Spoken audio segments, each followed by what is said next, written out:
আসসালামু আলাইকুম প্রিয় উচ্চপুত্র শিক্ষার্থী বন্ধুরা, আশা করি তোমরা অনেক অনেক ভালো আছো। তো প্রতিদিনের নিয়ে আজকে তোমাদের এবিএস সায়েন্স একাডেমির পক্ষ থেকে আরেকটা গুরুত্বপূর্ণ ক্লাস নিয়ে আসছি। আজকে ক্লাসটা হচ্ছে মূলত তোমাদের তরঙ্গদের পদার্থবিজ্ঞান প্রথম পত্রের তরঙ্গদের, অর্থাৎ এই অধ্যায় থেকে বিগত বছরে ম্যাথমেটিক্যাল প্রবলেম থেকে যেসব সমস্যাগুলো ম্যাথগুলো এসেছিলো, আজকে তোমাদের সেই ম্যাথগুলো একদম খুব ভালোভাবে সমাধান করে দেবো। আশা করি এই কয়েকটা টপিক এগুলো যদি ভালো করে দেখে যাও, তরঙ্গ অধ্যায় থেকে ম্যাথমেটিক্যাল প্রবলেম নিয়ে আর কোনো সমস্যা থাকবে না, ঠিক আছে? তো তার আগে ভাইয়া যারা এখন আমার পেজটি বল দাও না, পেজটি বল দিয়ে পাশে রাখবা। ভিডিওটি ভালো লাগলে বন্ধুদের কাছে শেয়ার করে দিও আর একটা লাইক দেবা। আর যারা ইউটিউব থেকে দেখতেছো, ইউটিউব চ্যানেলটাকে সাবস্ক্রাইব করে পাশে রাখবা। আর পরবর্তীতে এরকম আরও ভিডিও ছেলে কমেন্ট বক্সে জানিয়ে দেবো। ওকে, তো চলো শুরু করা যাক। আচ্ছা, আর আজকের প্রথম ম্যাথটা হচ্ছে তোমার কি বলতেছে, একটি শব্দ তরঙ্গ বায়ুতে 3 সেকেন্ডে, ঠিক আছে, 3 সেকেন্ডে 1020 মিটার দূর অতিক্রম করে। অর্থাৎ 3 সেকেন্ডে 1020 মিটার দূরত্ব অতিক্রম করে একটি শব্দ তরঙ্গ বায়ুতে। ওকে, এই শব্দের তরঙ্গ দৈর্ঘ্য যদি 50 সেন্টিমিটার হয়, তাহলে আমাকে পর্যায়কাল কত সেটা আমাকে জিজ্ঞেস করছে, তাই না? ওকে, তাহলে আমাকে দেওয়া আছে তরঙ্গ বায়ুতে সেকেন্ড সময় দেওয়া আছে এবং দূরত্ব দেওয়া আছে এবং তোমার হচ্ছে কি তরঙ্গ দৈর্ঘ্য ল্যামডা দেওয়া আছে। আমরা জিজ্ঞেস করছি পর্যায়কাল কত। আমরা সবাই জানি পর্যায়কাল টি ইকুয়াল টু হচ্ছে 1/f, অর্থাৎ ওয়ান বাই হচ্ছে তোমার কি তরঙ্গ, ঠিক আছে, তরঙ্গ সংখ্যা, অর্থাৎ টি ইকুয়াল টু 1/f, এটা আমরা সবাই জানি। এখন আমাকে এফ এর ভ্যালু তো এখানে সরাসরি দেওয়া নেই, তাই না? আমার এফ এর ভ্যালু বের করতে হবে। এফ এর ভ্যালু বের করে আমি কোথা থেকে পাই, সেটা হচ্ছে কি B equal to F lambda. B equal to F lambda থেকে আমি কি এফ এর ভ্যালু পেয়ে যাই। এখান থেকে আমি কি লিখতে পারবো, এখান থেকে লিখতে পারবো কি এফ ইকুয়াল টু বি পে ল্যামডা। আশা করি এটা সবাই জানি। ওকে, এখন আমাকে দেখো ব্যাগের মান কিন্তু দেয় নেই, আমাকে ল্যামডার মান দেওয়া আছে 50 সেন্টিমিটার, কিন্তু আমাকে বির মান কিন্তু দেওয়া নেই, ঠিক আছে? তাহলে আমাকে আবার কী করতে হবে, বির মান বের করতে হবে। তাহলে বির মান বের করতে গেলে দেখো আমার কী দেওয়া আছে, দূরত্ব দেওয়া আছে, তাই না? দূরত্ব দেওয়া থাকলে আমরা যেহেতু সময় দেওয়া আছে, দূরত্ব দেওয়া আছে, আমাকে বের করতে হবে বি। সেক্ষেত্রে আমরা সূত্র জানি কি এজ ইকুয়াল টু বিটি। ওকে, তাহলে এখান থেকে আমি কি বির ভ্যালু বের করবো, তাহলে বি ইকুয়াল টু হবে তোমার কি এস বাই টি, তাই না? ওকে, এবার এসের দেওয়া আছে এজ ইকুয়াল টু কত, 1020 ডিভাইড বাই টি দেওয়া আছে 3 সেকেন্ড, তাই না? ওকে, তাহলে এখান থেকে ভাগ করলে কত, 1020কে আমি 3 দ্বারা ভাগ করলে কত হবে, 1020কে আমি 3 দ্বারা ভাগ করি, সেক্ষেত্রে আমার আসবে কত, 340, ঠিক আছে? আর কত আসবে, 340, সেটা হতো যেহেতু মিটার আছে, তাহলে মিটার সেকেন্ড, তাহলে আমি ইনভার্স 1। ওকে, তাহলে আমি বির ভ্যালু পেয়ে গেছি। ওকে, তারপর এখানে আমি জাস্ট বির ভ্যালু বসালে আমি এফের ভ্যালু পেয়ে যাবো, ঠিক আছে? ওকে, বির ভ্যালু বসাই। ওকে, তাহলে বির ভ্যালু কত, 340 m s inverse 1 divide by lambda value কত দেওয়া আছে, ল্যামডা হচ্ছে তোমার 50 সেন্টিমিটার। যেহেতু আমরা এটা মিটার আর নিচ্ছি, তাহলে আমি এটাকে মিটার নিয়ে আসবো। তাহলে 50 সেন্টিমিটারকে মিটার নিয়ে আসলে কি 100 দিয়ে ভাগ দিতে হয়, আর 100 দিয়ে ভাগ দিলে আমরা জিল জানি সেটা তোমার কি 0.5 মিটার। ওকে, তাহলে এখান থেকে আমি করি, তাহলে 340.5 মানে কি 0.5 মানে কি 340 ইন্টু, ঠিক আছে, হাফ আর কি, তার মানে 2 যাবো উপরে, তো 2 দিয়ে আমাকে কী করতে হবে, গুণ করতে হবে। তাহলে 340 দুগুণে কত, 680। আশি করে বুঝেছো, ঠিক আছে? আমি বির ভ্যালু পেয়ে গেছি কত, 680। আমি কি ভেবেছি এফের ভ্যালু পেয়ে গেছি। এখন জাস্ট আমি এখানে মানটা বসে দেবো। তাহলে 1 বাই এফের ভ্যালু যেহেতু পেয়ে গেছি 680, 680। এবার আমি ডিটে ক্যালকুলেশন করলে কাজ শেষ, ঠিক আছে? এখান থেকে যদি আমি ক্যালকুলেট করি, তাহলে কী হবে, 1 ডিভাইড বাই 680, 1 ডিভাইড বাই 680, তাহলে আমার আসবে 1.47 ইন্টু 10^3, ঠিক আছে? তাহলে কি 1.47 ইন্টু 10^3, টি মানে হচ্ছে তোমার কি সেকেন্ড। আশা করি বুঝেছো তুমি এটা। ওকে, পর্যায়কাল কথা আমরা ইজিলি পেয়ে গেছি, ঠিক আছে? এখান থেকে দেখো 3টা ম্যাথ, এইটা দিয়ে এটা দিয়ে এটা দিয়ে কোনো একটা দিয়ে আসতে পারে, এটা কিন্তু অনেক ইম্পর্টেন্ট, ঠিক আছে? 7 দিয়ে রাখতে পারো। এরপর আসলে পরবর্তী টপিক, এরপর কী করতেছে, এরপরে বলতেছে দুটি শব্দ তরঙ্গ 280 হার্টস এবং 380 হার্টস এবং মাধ্যমে শব্দের ব্যাখ্যা হচ্ছে 3192 এমএস ইনভার্সন হলে এদের মধ্যে তরঙ্গ দৈর্ঘ্যের পার্থক্য কত, সেটা আমাকে জিজ্ঞেস করছে। অর্থাৎ আমাকে দুইটি শব্দ তরঙ্গের কম্পাঙ্ক দেওয়া আছে 280 হার্টস এবং 380 হার্টস আমাকে, এবং মাধ্যমে শব্দ বেগ দেওয়া আছে 3192 এমএস ইনভার্স 1। এখন আমাকে জিজ্ঞেস করছে এদের মধ্যে তরঙ্গ দৈর্ঘ্যের পার্থক্য কত, সেটা আমাকে জিজ্ঞেস করছে। ওকে, তাহলে যেহেতু আমাকে কী দেওয়া আছে, ল্যাম্বিয়া দেওয়া আছে, তরঙ্গ দেওয়া আছে, এফ ভ্যালু দেওয়া আছে, এবং তরঙ্গ দৈর্ঘ্য ব্যাগ করতে তাহলে ল্যামডা এবং ব্যাগ দেওয়া আছে, তাহলে বি, তারপর তোমার কি এখানে বি দেওয়া আছে, তারপর তোমার এফ দেওয়া আছে, তারপর ল্যামডা দেওয়া আছে। তাহলে এই সম্পর্কে আমরা সূত্র কি জানি, সূত্রটা হচ্ছে তোমার কি B equal to F lambda, তাই না? B equal to F lambda. Okay, যেহেতু তরঙ্গদের পার্থক্য, তার মানে এখান থেকে একটা তরঙ্গ না, ঠিক আছে, অনেক তরঙ্গ আছে, তার মানে এফের ক্ষেত্রে দুইটা, এই যে একটা দুইটা আমার কম্পাঙ্কে দেওয়া আছে, তাই না? তো আমি এই সূত্রকে আমি এভাবে লিখতে পারি। তাহলে এখান থেকেই আমি কী পারবো, আমাকে বের করতে হচ্ছে তরঙ্গ দৈর্ঘ্য, তার মানে ল্যামডা ইকুয়াল টু, তখন আমি লিখতে পারবো বি বাই এফ, তাই না? ওকে, তাহলে এখন দেখো এফ কিন্তু আমার একটা না, তার মানে কি হবে, দুইটা হবে, ঠিক আছে? তাহলে বি, তাহলে আমি যদি বিটা কোন আকারে রেখে দিই, তাহলে 1/f থাকে, তাহলে 1/f1 মাইনাস 1/f2 মানে আমার এভারেজ কম্পাঙ্কের মানটা আমি এখান থেকে পাবো, তাই না? তাহলে বি যেহেতু এফ বাঁকারে তাহলে বাঁকারে রাখছি, ঠিক আছে, 1/4 - 1/f2। তুমি সরাসরি মনে করো এই যে ল্যামডা ইকুয়াল টু সূত্র হচ্ছে বি ইন্টু 1/4 - 1/f2। এখন জাস্ট এখানে আমরা মানগুলো বসিয়ে দেবো, তাই না? ওকে, তাহলে বির বের করতে কত? বির বের হচ্ছে 3192। ওকে, আচ্ছা, এরপর হচ্ছে 1/f1 এর ভ্যালু কত? 280 ইন্টু f2 ভ্যালু হচ্ছে মাইনাস f2 ভ্যালু হচ্ছে 1/380, ঠিক আছে? এবার আমরা ক্যালকুলেশন করবো, কাজ শেষ। তাহলে হচ্ছে তোমার কি 1/280, তারপর হচ্ছে তোমার কি মাইনাস 1/380, তাই না? ওকে, তাহলে আমার মান আসতেছে কত? 9.3910/4, ঠিক আছে? তাহলে এইটার মান আসতেছে কত? 9.3910। আমি পুরো ম্যাথ করে ফেলি, তাহলে ইন্টু কি ইন্টু হচ্ছে তোমার এটা করে ফেলি 3192, ঠিক আছে? একসাথে করলে আমার মান আসছে 3। ওকে, তাহলে আমার পুরো ভ্যালুটা আসতেছে কত? 3। আশা করি বুঝেছো, এটা হচ্ছে তোমার কি ল্যামডা, অর্থাৎ 3 মিটার। ওকে, আশা করি বুঝেছো।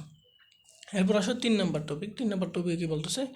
3 নম্বর টপিকে বলতেছে একটি অগ্রগামী তরঙ্গের সমীকরণ। অগ্রগামী তরঙ্গের আমাকে সমীকরণ দিয়েছে tan sin 2π into T divide by 5 into minus x/1.2।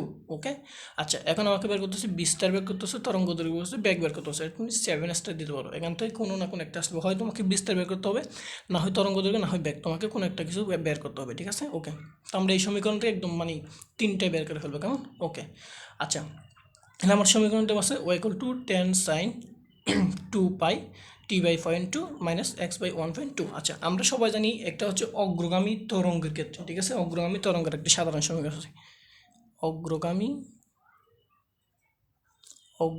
তরঙ্গের, ঠিক আছে? অগ্রগামী তরঙ্গের একটা সাধারণ সমীকরণ আছে, এই সাধারণ সমীকরণটা মনে রাখতে হলে সব শেষ, ঠিক আছে? আচ্ছা, সমীকরণটা কি? সাধারণ সমীকরণটা হচ্ছে তোমার কি y ইকুয়াল টু, ঠিক আছে, y ইকুয়াল টু হচ্ছে তোমার কি y equal to a sin 2π/λ, ঠিক আছে? 2π/λ হচ্ছে বিটি মাইনাস এক্স, অর্থাৎ এটা হচ্ছে সাধারণ সমীকরণ, ঠিক আছে? এটা মুখস্থ রাখতে হবে। y equal to a sin 2π/λ into হচ্ছে বিটি মাইনাস ল্যামডা। তাহলে এইটির সাথে আমরা এটাকে জাস্ট কী করবো? কম্পেয়ার করবো, ঠিক আছে? দেখি এখান থেকে কী করা যায়। তাহলে যেহেতু সরলে আছে, কোনো ভগ্নাংশ আকারে নেই, তাহলে আমি এটাকে সরল নিয়ে আসতে, এটাকে সরল রূপে নিয়ে আসার চেষ্টা করবো। আচ্ছা, দেখো, এটা যদি আমি দেখি লিখি, তাহলে y ইকুয়াল টু উপরে যেটা সেটাই লিখি tan sin 2π, ঠিক আছে, t/0.2 মাইনাস x/1.2। ওকে, তাহলে আমি এই রূপে নিয়ে আসবো, ঠিক আছে? এইটা কিন্তু ভগ্নাংশ আকার আছে, কিন্তু এটা ভগ্নাংশ আকার নয়, ঠিক আছে? আমি সেভাবে নিয়ে আসবো। তাহলে আগেরটা কিন্তু ঠিক সেম আছে, তার ক্ষেত্রে হচ্ছে তোমার কি tan sin, আচ্ছা, 2π/, যদি আমি 2π, এটা ভগ্নাংশ আকার আছে, তাই না? আচ্ছা, 2π/, আমি কী করবো? এই যে 0.2 দ্বারা আমি সবাইকে কিন্তু ভাগ করে দিব, কী করে দিব? 0.2 দ্বারা আমি কি সবাইকে ভাগ করে 0.2 অথবা 1.2 দ্বারা ভাগ করে দেবো, ঠিক আছে? তা আমি 2πকে 1.2 দ্বারা ভাগ করে দিব, ঠিক আছে? তাহলে এটাকে আমি 1.2 দ্বারা ভাগ করছি, তাহলে এটাকে 1.2 দ্বারা ভাগ করতে হবে, এটাকে 1.2 দ্বারা ভাগ করতে হবে। আচ্ছা, এটাকে যদি আমি 1.2 দ্বারা ভাগ করি, তাহলে সেক্ষেত্রে তোমার কি 1.2, এই যে এটাকে যদি আমি 1.2 দ্বারা ভাগ করি, তাহলে সেখান থেকে এই মানটা আসবে হচ্ছে তোমার কি 6, আর এটা উপরে, তার মানে সেখান থেকে আসবে হচ্ছে তোমার কি 60, কারণ 2 কে 12 6। ওকে, মাইনাস এটাকে যদি আমি 1.2 দ্বারা ভাগ করি, 1.2 কাটা যাবে, 1.2 কেটে যাবে, বাকি থাকবে এক্স, অর্থাৎ এই 60 মাইনাস এক্স, এটা পেয়ে গেছি। এখন জাস্ট আমরা অ্যান্সারগুলো পেয়ে যাবো। এখন তোকে কম্পেয়ার করবো, এই যে এর জায়গা আছে তোমার কি 10, তার মানে এর ভ্যালু হচ্ছে 10। ওকে, এরপর হচ্ছে দেখো এই যে ল্যামডা আছে তোমার নিচে, তাহলে ল্যামডাগুলো 2/5 আমার ল্যামডাগুলো কত? ল্যামডাগুলো হচ্ছে 1.2। ওকে, এরপর হচ্ছে ব্যাক, এই যে ব্যাক কোন জায়গা আছে? টির আগে, এই দেখো টির আগে আছে 60 মাইনাস এক্স আছে না, তার মানে এখানে কি, এখান থেকে আমি বির ভ্যালু পেয়ে গেছি, সেটা হচ্ছে তোমার কি 6 ms/1। আশা করি বুঝছো, একদম ইজি, এবং এটা অনেক ইম্পর্টেন্ট এটা, এই জিনিসটা আশা করি বুঝছো। আমি যখন 1.2 দ্বারা ভাগ করবো, দেখি এটাকে আমি 1.2 দ্বারা ভাগ করলে দেখো এই যে 1.2 আর নিচে ছিল কত? 0.2, তাই না? আচ্ছা, যেহেতু ভাগকে আমি গুণ করে করবো, তখন 1.2 যাবে উপরে আর 0.2 আসবে নিচে, তাই না? তাহলে আমি যদি দশমিক তুলে পেলে উপরে থাকবে 12 আর নিচে থাকবে 2, এটা কাটলে কত? 6। আশা করি কীভাবে এই জিনিসটা আসছে বুঝেছো। ওকে, ঠিক এইভাবে এখানে 1.2 দ্বারা ভাগ করলে 1 থাকে। আচ্ছা, এরপর আসো 4 নম্বর টপিক। 4 নম্বর টপিক কী বলতেছে? একটি তরঙ্গের দুটি বিন্দুর মধ্যে পথ পার্থক্য আছে 5λ/4। ওকে, এবং দশের পার্থক্য কত? এটা হচ্ছে অসীম ইম্পর্টেন্ট, ঠিক আছে? অসীম স্টার দিয়ে রাখতে পারো, এটি আসবে, ঠিক আছে? এখান থেকে কোনো না কোনো একটা ম্যাথ আসবে। তোমাকে পথ পার্থক্য দিয়েছে, দশের পার্থক্য বের করতে বলছে, না হয় দশের পার্থক্য দিয়েছে, তোমাকে পথ পার্থক্য বের করতে বলছে, এটা কিন্তু মাস্ট কনফার্ম, এটা 100% শিওর ধরে না, এখান থেকে একটা ম্যাথ আসবে। ওকে, তাহলে আমরা সবাই জানি একটা সূত্র নেই, সেটা কি? দশা পার্থক্য ইকুয়াল টু হচ্ছে তোমার কি ভাইয়া 2/5 ইন্টু হচ্ছে তোমার কি পথ পার্থক্য, তাই না? এটা আমরা সবাই জানি। ওকে, এখন জাস্ট আমাকে বের করতে হচ্ছে কি দশের পার্থক্য। তাহলে দশের পার্থক্য কি আছে, তাহলে এবার জাস্ট আমরা মান বসিয়ে দেবো। তাহলে কি 2π/λ, ল্যামডা মানে তরঙ্গ দৈর্ঘ্য কত, 2π হচ্ছে ল্যামডা ইন্টু পথ পার্থক্য কত, 5λ/4। এই ল্যামডা কাটা, এই 2 দিয়ে কাটলে কত 2, তাহলে বাকি থাকছে উপরে থাকছে অনলি 5 আর নিচে থাকছে 2। আশা করি বুঝছো, এটা হচ্ছে 5/2। ঠিক আছে, ওটা অনেক ইম্পর্টেন্ট। আচ্ছা, তাহলে এর পরবর্তী আসো 5 নম্বর টপিক। 5 নম্বর টপিক কী বলতেছে, 5 নম্বর টপিকে বলতেছে একটি পিয়ানো তারের দৈর্ঘ্য হচ্ছে L এবং ভর দেওয়া আছে M, যদি এর মূল কম্পাঙ্ক F হয় তবে টানা তারে টান কত সেটা জিজ্ঞেস করছে। ঠিক আছে, একটি পিয়ানো তারের দৈর্ঘ্য L দেওয়া আছে, তোমাকে ভর দেওয়া আছে M এবং জিজ্ঞেস করছে মূল কম্পাঙ্ক দেওয়া আছে F এবং তবে টানা তারে টান কত সেটা আমাকে জিজ্ঞেস করছে। ওকে, টানা টানার ক্ষেত্রে আমরা একটা সূত্র জানি, সেগুলো টু কম্পাঙ্ক ইকুয়াল টু হচ্ছে 1/2L√T/M। ঠিক আছে, ওকে, এটা আমাকে আমার সূত্র। ঠিক আছে, টানা টানার ক্ষেত্রে কম্পাঙ্কের সূত্র F = 1/2L√T/M, তাই না? ওকে, তাহলে এখান থেকে আমার বের করতে বলছে কি এই টির মান বের করতে বলছে। তো আমার টি যেহেতু রুট আকার আছে, আমি দুটাকে কী করবো, বর্গ করে দিব। তাহলে এটাকে বর্গ করলে কী হয় F², এটাকে বর্গ করলে 1/2L², মানে কি 4L²। ওকে, আর এখানে স্কোয়ার রুট কেটে যাবে, তো আমার অনলি থাকবে T/M। এখানে আমি রাখবো শুধু টিকে, তাহলে টি যদি আমি রাখি তাহলে বাকি সব দেখো F² 4L² আমি সবাই কি গুণাকারে, তাই না? মানে এই 8 গুণন করলে কি এইটার সাথে পুরো গুণ, আর টির সাথে অনলি এখানে 1 আছে তাহলে 1 গুণ, তার মানে T1, তাহলে বাকি সব কি একসাথে 8 গুণন। ঠিক আছে, M ইন্টু তোমার কি F², তাই না? এটা পাইছি। ওকে, এবার এদিকে আসো, তাহলে টি ইকুয়াল টু হবে তোমার কি 4। ঠিক আছে, ওকে, L যেমন আছে L দৈর্ঘ্য। ঠিক আছে, ওকে, 4L²। আচ্ছা, F²M। ঠিক আছে, F² কি F² ঠিক যেমন তেমন রেখে দিই F²। আচ্ছা, এবার M এর মধ্যে আসে দেখো M বড় হাতের M। ঠিক আছে, এই M হচ্ছে একক দৈর্ঘ্য বর। ঠিক, এখান থেকে আমার বের করতে হবে এই যে ছোটো M, এটা হচ্ছে একক দৈর্ঘ্যে বর। ঠিক আছে, একক দৈর্ঘ্য বর আমরা কেমনে বের করি, একক দৈর্ঘ্য বর M সমান, ঠিক আছে, একক দৈর্ঘ্য বর তোমার কি M, এটা আমাকে বের করতে হবে, তাই না? এই M ইকুয়াল টু হচ্ছে টোটাল M/L, এটা মনে রাখবে। একক দৈর্ঘ্য বর মানে কি, বরকে টোটাল বরকে আমরা দৈর্ঘ্য দিয়ে ভাগ করলে আমি একক দৈর্ঘ্য বরটা পেয়ে যাবো। তাহলে এখানে এমটা হচ্ছে একক দৈর্ঘ্য বর। ঠিক আছে, একক দৈর্ঘ্যে বর, তাহলে একক দৈর্ঘ্য বর কেমনি বের করে, টোটাল বরকে দৈর্ঘ্য দ্বারা ভাগ করলে আমি একক দৈর্ঘ্যটা পেয়ে যাবো, তাই না? ওকে, তাহলে তো এখানে ঠিক সেরকমই হয়েছে। তাহলে এখন M/L, তাহলে এখন জাস্ট আমি কী করবো, এই যে M এর জায়গায় আমি কাকে বসে দেবো, M এর জায়গায় আমি বসে দেবো হচ্ছে তোমার কি এই যে M/L। ঠিক আছে, দেখো এখান থেকে একটা L, এখান থেকে একটা L কাটা রাখবে, বাকি থাকবে অনলি একটা L, তাহলে 4L F² M। আশা করি বুঝতে, তাহলে এটা হচ্ছে তোমার কি টানা তারের কত টান সেটা, এটা তো বেশি ইম্পর্টেন্ট না। ঠিক আছে, ওকে, এরপর আসলে 6 নম্বর টপিক। 6 নম্বর টপিক কী বলতেছে, 6 নম্বর টপিকে বলতেছে 20 মিটার তরঙ্গ দৈর্ঘ্য বিশিষ্ট একটি তারকে 40 নিউটন বলে টানা হলো। ঠিক আছে, অর্থাৎ 20 মিটার তরঙ্গ দৈর্ঘ্য বিশিষ্ট একটি তারকে আমি 40 নিউটন বল দ্বারা টানছি। ঠিক আছে, যদি তারের বর যদি 3 গ্রাম হয় এবং দৈর্ঘ্য যদি 0.4 মিটার হয়, তবে আমাকে বলছে মৌলিক কম্পাঙ্ক কত সেটা আমাকে জিজ্ঞেস করছে। ঠিক আছে, যেহেতু কম্পাঙ্কের সূত্র, তাহলে কি আমি কম্পাঙ্কের সূত্র দিব। আমার দেখো এখানে বল দেওয়া আছে, তারপর তোমার দৈর্ঘ্য দেওয়া আছে, ঠিক আছে, এবং ভর দেওয়া আছে। তাহলে এক্ষেত্রে সূত্র আমি কি জানি, দৈর্ঘ্য বর তারপর হচ্ছে তোমার বল। ঠিক আছে, এক্ষেত্রে তরঙ্গ দৈর্ঘ্য সূত্র আছে F = ঠিক আছে 1/λ, F = 1/λ√T/M। ঠিক আছে, √T/M। আবার অনেকে বলবে এখানে আপনি সূত্র দিয়েছিলেন কি F = 1/2L√T/M, এখানে আবার 1/λ কেন, কারণ λ = হচ্ছে 2L, অর্থাৎ তরঙ্গ দৈর্ঘ্য হচ্ছে টোটাল দৈর্ঘ্যের দ্বিগুণ হবে তোমার তরঙ্গ দৈর্ঘ্য। ঠিক আছে, আশা করি বুঝেছো। তাহলে ল্যামডা এখানে বলছি আমি, কারণ ল্যামডা সরাসরি বসেছে, আমার তরঙ্গ দৈর্ঘ্য ভ্যালু দেওয়া আছে, আমি ল্যামডা বসছি। যদি আমার ল্যামডা দেওয়া না থাকতো তাহলে আমি এই সূত্রটাই বসতো 1/2L। ওকে, তাহলে এখান থেকে জাস্ট আমাদের এফের ভ্যালুটা বের করতে হবে। ওকে, একদম ইজি। তাহলে এই যে ল্যামডা ভ্যালু আমাকে দেওয়া আছে কত, তরঙ্গ দৈর্ঘ্য 20 মিটার, তাই না? তাহলে 1/20 টির ভ্যালু কত, এই যে বল 40 নিউটন। ঠিক আছে, 40 নিউটন। এবং এম এর ভ্যালু কত দেওয়া আছে, বল এই যে 3 গ্রাম। আর 3 গ্রাম মানে কি দেখো, এটা হচ্ছে কি এম মানে কি বলো, একটু আগে বলছি এম মানে কি একক দৈর্ঘ্য বর। এম মানে হচ্ছে তোমার কি একটু আগে বলছি একক দৈর্ঘ্যে বর, তাই না? ওকে, তাহলে এখন এম মানে কি, তাহলে স্মল m = টোটাল M/L। তাহলে টোটাল এম মানে কত, এম মানে হচ্ছে তোমার 3 গ্রাম। আর 3 গ্রাম মানে আমরা যেহেতু সব মিটারকে যদি করতেছি তাহলে কেজি নিয়ে আসতে হবে, তাহলে 3 × 10⁻3, তাই না? আচ্ছা, L কত, দৈর্ঘ্য হতো 0.4 মিটার, 0.4 মিটার। তাহলে এটা যদি আমি কাউন্ট করি, ক্যালকুলেট করি, তাহলে সেখান থেকে আসতেছে 3 × 10⁻³ /0.4। ঠিক আছে, আমার আসতেছে কত, 7.5 × 10⁻3। এটা আসতেছে 7.5 × 10⁻3। তার মানে আমি এম এর ভ্যালু পেয়ে গেছি এক দৈর্ঘ্য বর। তাহলে জাস্ট সেটা আমি এখানে বসে দিব 7.5 ইন্টু 10/3 ওকে। এবার জাস্ট ক্যালকুলেট করবো কাজ শেষ। তাহলে কি 40 ডিভাইড বাই 7.5, তার মানে 40 ডিভাইড বাই অলরেডি আমার 7.5 ইন্টু 10/3 তোলা আছে, অ্যান্সার দিয়ে ভাগ করে দিছি, সেটাকে পুরো করে দেবো, রুট করে দেবো, ঠিক আছে। রুট করে দিই, রুট করলে আমার ভ্যালু আসছে 73.02 ওকে। তাহলে আমার আসতেছে কি 1/20 ইন্টু 73.029 ওকে। আচ্ছা এবার জাস্ট আমি এটা ক্যালকুলেট করবো, তাহলে 73.2 আমি 20 দিয়ে ভাগ করে দেবো, তাহলে কি জাস্ট আমি 20 দিয়ে ভাগ করবে, তো আমার 3.65, তো আমার এফ আসতেছে কত 3.65। আশা করি বুঝেছো, ঠিক আছে ওকে। যেহেতু কম্পাঙ্কের হার্টস, তাহলে হার্টস ওকে। এরপর আসে 7 নম্বর টপিক। 7 নম্বর টপিক কি বলতেছে, 7 নম্বর টপিকে বলতেছে একটি সুর সহকার কম্পাঙ্ক 256 হার্টস এবং বিস্তার দেওয়া আছে 5 × 10⁻³ মিটার ওকে। শব্দের বেগ দেওয়া আছে 330 ms/1 হলে শব্দ তরঙ্গের তীব্রতা কত আমাকে সেটা জিজ্ঞেস করছে। তো আমাকে সুর সহকার কম্পাঙ্ক দেওয়া আছে, তারপর হচ্ছে তোমার কি বিস্তার দেওয়া আছে, শব্দের বেগও দেওয়া আছে, ঠিক আছে। এখন জাস্ট আমাকে তীব্রতা কত সেটা জিজ্ঞেস করছে, আমাকে অলরেডি ওকে বায়ুর ঘনত্ব কত সেটাও আমাকে দিয়ে দিছে, তাই না। এখন জাস্ট আমাকে শব্দের তীব্রতা কত আমরা সেটাই বের করবো, তাই না। ওকে, শব্দের তীব্রতার একটা সূত্র মুখস্থ করার সূত্র হচ্ছে তোমার কি I = 2π² n² রুবি, এটা মুখস্থ রাখবা। I = 2π² n² Ruby. এখান থেকে এমসিকিউ আসতে পারে, তোমাকে বলে এই যে তোমার কি বিস্তার, তোমার হচ্ছে তোমার কি বিস্তার হচ্ছে তোমার তীব্রতার সাথে কি বিস্তার হচ্ছে তোমার তীব্রতার সাথে বর্গের সমানুপাতিক।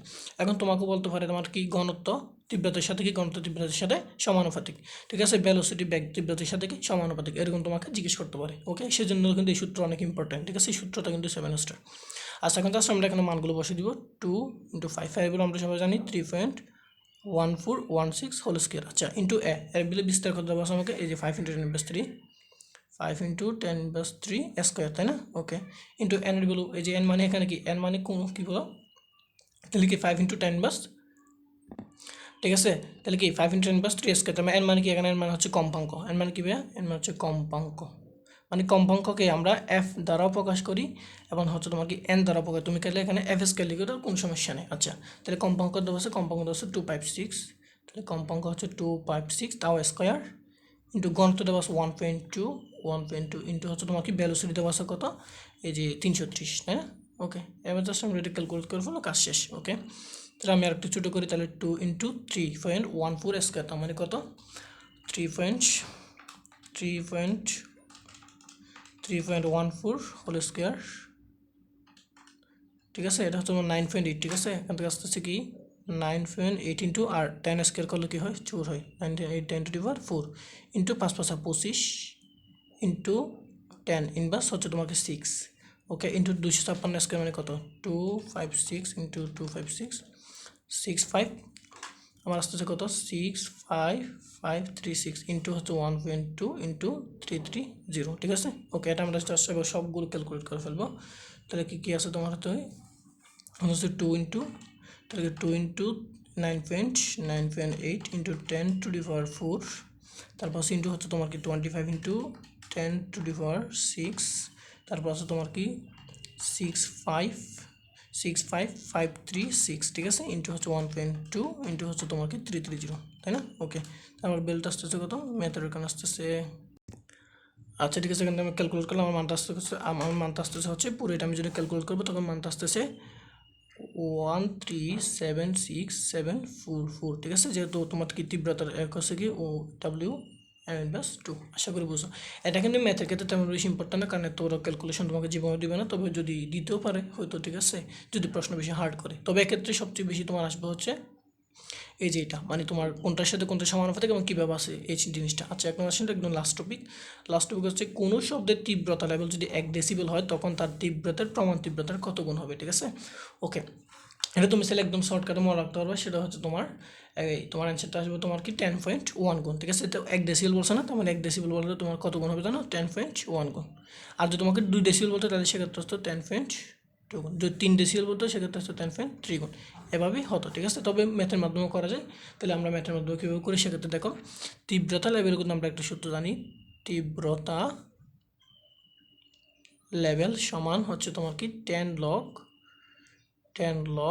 10 এবং হচ্ছে তোমার কি তীব্রতা ডিভাইডেড বাই প্রমাণ তীব্রতা, ঠিক আছে। এটা আমরা সূত্র জানি, এখান থেকে আমাকে বের করতে হচ্ছে তোমার কি এই যে অর্থাৎ এইটা প্রমাণ তীব্রতা কত গুণ, তার মানে হচ্ছে তীব্রতা প্রমাণ তীব্রতা কত গুণ সেটা আমাকে বের করতে বলছে, ঠিক আছে। ওকে, তাহলে এবার এদিকে আসো, এই যে তোমার তীব্রতা লেভেল কত, তীব্রতা লেভেল দেওয়া আছে 1 ডেসিবেল, তার মানে তীব্রতা লেভেল 1 ডেসিবেল বসেছি, তাহলে বাকি থাকছে কি 10 লগ 10 আর তোমার কি আই ডিভাইডেড অর্থাৎ তীব্রতা ডিভাইড বাই প্রমাণ তীব্রতা। ওকে, আচ্ছা এখন দেখো এখান থেকে একটা সূত্র আছে, আমরা একটা সূত্র পড়ছি সবাই, সেটা তোমার কি লগ 10x ইকুয়াল টু এ। যদি এরকম হয় সেখান থেকে আমি পাই, যদি লগকে সরা ফেলি সেক্ষেত্রে 10 এ আসবে এ আসবে এক্সের জায়গায়, তার মানে এ, আর এক্স যাবে এক্স এর জায়গায়, তার মানে 10 ইকুয়াল টু এক্স হবে। অর্থাৎ এটা আমরা একটা সূত্র পড়ছি হায়ার ম্যাথের মধ্যে, তো লগ 10x ইকুয়াল টু এ, সেখান থেকে আমি যদি লগকে সরা ফেলি সেখান থেকে আসবে 10, এই যে এক্সের জায়গায় আসবে হচ্ছে তোমার এখানের মানটা, আর এই জায়গায় আসবে তোমার কি এই উপরের মানটা, ঠিক আছে। অর্থাৎ 10 ইকুয়াল টু এক্স। সো এখান থেকে আমি লিখতে পারি হচ্ছে তোমার কি 1/10 ইকুয়াল টু 1/10 ইকুয়াল টু, আমি এখন লগ সরা আসছি না, এই যে 10টার দিকে নিয়ে আসছি জাস্ট, তাহলে লগ 10 তীব্রতা ডিভাইড বাই প্রমাণ তীব্রতা, ঠিক আছে। এখন আমি লগকে সরাই ফেলবো, লগকে সরাই ফেললে কি হয়, এই যে 1/10 এর ভ্যালু কত, 1/10 ভ্যালু হচ্ছে 0.1, তাই না, কি 1/10 ভ্যালু হচ্ছে 0.1। ওকে, এটা তো আমরা সবাই জানি। তাহলে এই লগকে আমি সরাই ফেলবো, লগকে সরাই ফেললে কি হবে, এই 10 এদিকে চলে আসবে, তো আমার 10 যদি এদিকে চলে আসে তাহলে এটা যাবে কোথায় উপরে, ঠিক আছে, এখানে হবে 0.1 ইকুয়াল টু তোমার এদিকে থাকবে I divided by I nought, ঠিক আছে। এখন জাস্ট আমি আনসার পেয়ে গেছি, তার মানে আই ইকুয়াল টু হচ্ছে 10.1 ইন্টু আই নট, অর্থাৎ তীব্রতা হচ্ছে প্রমাণ তীব্রতার 10⁻1 গুণ, অর্থাৎ যেটা আমি এখানে বলছি এটাই, ঠিক আছে। তুমি যেহেতু ম্যাথের জন্য তো এরকমই লাগে, ঠিক আছে। তারপরে যদি এটা মনে না থাকে তাহলে এইভাবে ম্যাথ করবা, আর ম্যাথ করার কোনো প্রয়োজন নেই, তুমি শর্টকাটে করে ফেলতে পারবে, ঠিক আছে। যদি 1 ডেসিবেল বলে তাহলে 10.1 গুণ তীব্রতা প্রমাণ তীব্রতার, আর যদি তোমাকে 2 ডেসিবেল বলে সেক্ষেত্রে 10.2 গুণ, ঠিক আছে। আর 3 ডেসিবেল বলে 10.3 গুণ, এভাবে তুমি করতে থাকবে, ঠিক আছে। তো ঠিক আছে, আজকে হচ্ছে তোমাদের এটুকুই, এই ফুল 8টা টপিক যদি তুমি ভালো করে পড়ে যাও তাহলে তোমার এই অধ্যায় থেকে আর গাণিতিক সমস্যা নিয়ে কোনো প্রবলেম থাকবে না, ঠিক আছে। তবে ভালো থেকো, ভিডিওটি ভালো লাগলে বন্ধুর কাছে শেয়ার করে দিও, আর পুরো দিয়ে পাশে থাকবা। তো ভালো থেকো, খোদা হাফেজ, আসসালামু আলাইকুম।